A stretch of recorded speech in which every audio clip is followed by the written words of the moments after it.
Dear significant other. I'm sorry, did I say that? You're probably freaked out already, clutching your balls and checkbook for dear life, closing the shades and changing your phone number till this whole thing blows over. I should rephrase that. I didn't mean significant in the sense that I wear your letter jacket and send Christmas cards to your parents and tattoo your name on my ass. No, I just mean you are significant enough to be this poem, and although you're really a generalized concept that could apply to any number of men in my past, I have you specifically in mind. And dear, fill in the blank with the appropriate fleet attention grammar flavor of the loveliest thing last man I slept with isn't as poetic, so dear significant other. You've completely occupied every waking moment of every thought that flits through my tortured brain since you left town, which I knew would happen, and if I hadn't been so fucking drunk, I never would have slept with you on the first date. And even though my cat is dying and my bathroom ceiling collapsed, that just means I think about you all the time, and maybe sometimes my dang cat. Dear you, dear guy, dear Mr.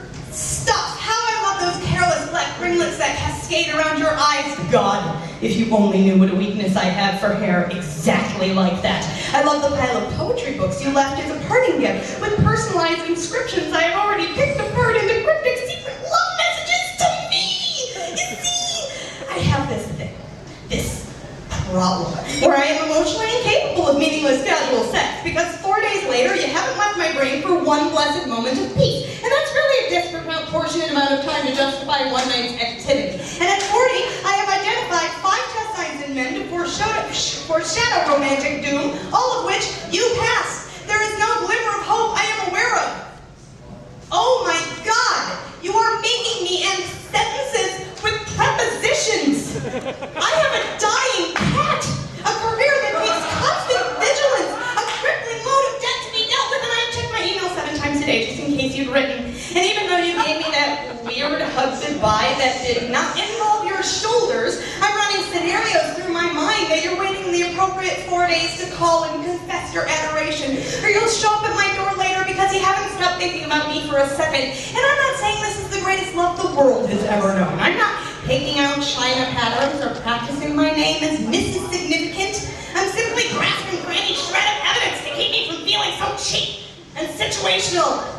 Extenuating chemical circumstances aside, my complete lack of faith in or expectations from any member of the male species be damned, significant, my dear. I am a sad and lonely woman who doesn't trust and rarely loves, but you caught my attention so hard and fast I lost my mind for one foolish night that even if I had been stone cold sober, I would have been very, very tempted because in several months of poetry and flirtatious conversations, I had assembled the notion that you are intelligent, clever, fascinating, romantic, and hilarious.